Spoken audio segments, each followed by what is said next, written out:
Pakistan international air line Bhutto کی انا کے ہاتھوں فنا کا آغاز کیسے ہوا؟ کاش نور خان مستعفی ہونے کی بجائے چند سال اور نکال لیتے، کاش محفوظ مصطفیٰ بھٹو عرف ٹکو بھٹو نامی بھانجا پی آئی اے کی بھن توڑ نہ کرتا تو یہ ادارہ غیر محفوظ نہ رہتا۔ کاش کوئی پاکستان کی گزشتہ 50 سالہ بربادی پر ریسرچ کرائے، اور اس کے لیے بہترین سورس تو صرف اور صرف پرانے اخبارات ہی ہو سکتے ہیں، کیونکہ اخبارات کی تیاری روزانہ کی بنیاد پر مختلف الخیال اخباری کارکن کرتے ہیں، جس کا حتمی مسودہ کئی طرح کی چھاننیوں سے چھن کر گزرتے ہوئے روزانہ رات کے آخری پہر میں طباعت کے لیے پریس میں جاتا ہے۔ دوسری جانب تو ہمیشہ ہی سے کتاب کسی ایک مصنف کی پسند و ناپسند کے زیر اثر ہوتی ہے، اس لیے اخبارات کے مقابلے میں اس خطے میں کتاب کی معلوماتی صداقت درجہ بندی میں کافی پیچھے ہے۔ بھٹو دور کے 3 مختلف قومی اخبارات کی شائع شدہ خبروں پر مشتمل ان معلومات کے علاوہ بھی سینکڑوں معلومات ایک ریٹائرڈ ریسرچر نے اکٹھی کی تو حیران کن انکشاف ہوا کہ دیگر صنعتی اداروں کی طرح پی آئی اے کی تباہی اور بربادی کی بنیاد بھی ذوالفقار علی بھٹو ہی کی انا کے ہاتھوں رکھی گئی۔ آج ہماری غالب اکثریت پی آئی اے کے بربادی کا قصوروار بھی نواز شریف کو سمجھتی ہے، اور یہ اہم بات بھول جاتی ہے کہ پی آئی اے خود مختار وفاقی ادارہ ہونے کے باوجود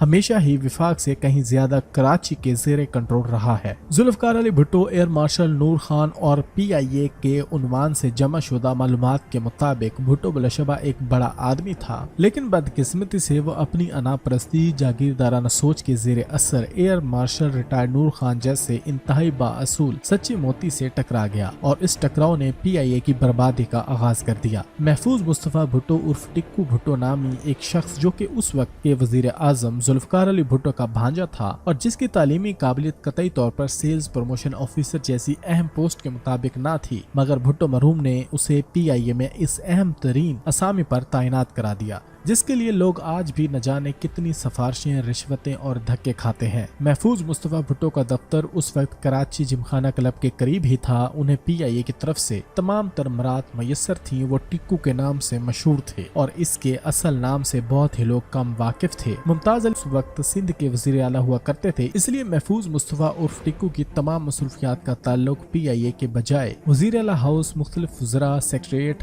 حتیٰ کہ وفاق کے سرکاری دفاتر سے مختلف فائلوں پر دستخط کرانے تک پھیلا ہوا تھا، جبکہ پی آئی اے کے معاملات سے اس کی لاپرواہی اس قدر بڑھ چکی تھی کہ اس کے سینئر افسران نے نوٹس لیتے ہوئے اسے وارننگ لیٹر جاری تو کرتے، مگر اس کے خلاف کوئی انضباطی کارروائی کرنے سے ڈرتے تھے۔ یہ بات با اصول chairman P I A air marshal retired Noor Khan تک جا پہنچی، جس کا انہوں نے سخت نوٹس لیتے ہوئے محفوظ مصطفیٰ بھٹو کی اچھی طرح کھنچائی کی اور اسے شوکس نوٹس جاری کیا کہ اگر پی آئی اے میں رہنا ہے تو کام کرنا ہوگا اور آپ کے کام کی رپورٹ مانگی جائے گی، اور انہیں کسی بھی کوتاہی کی صورت میں بغیر کسی نوٹس کے گھر بھیج دیا جائے گا، کیونکہ اپنے فرائض میں دلچسپی کے سوا آپ کے پاس کوئی دوسرا راستہ نہیں ہے۔ محفوظ مصطفیٰ عرف ٹکو بھٹو کو وارننگ لیٹر جاری ہونے کے چند روز بعد وزیر اعظم ہاؤس سے ایئر مارشل نور خان کو پیغام موصول ہوا کہ پرائم منسٹر لاڑکانہ آ رہے ہیں، انہوں نے آپ کو پی آئی اے کے فلاں معاملات پر بریفنگ کے لیے بلایا ہے۔ پیغام ملتے ہی ایئر مارشل نور خان نے متعلقہ معاملات کی فائلیں اور بریفنگ تیار کی، اور کراچی سے لاڑکانہ پہنچنے پر وزیر اعظم بھٹو سے ان کی ملاقات ہوئی۔ ایئر مارشل نور خان نے پی آئی اے کے معاملات پر تفصیل سے بریفنگ دی، جو 1 گھنٹے تک جاری رہی۔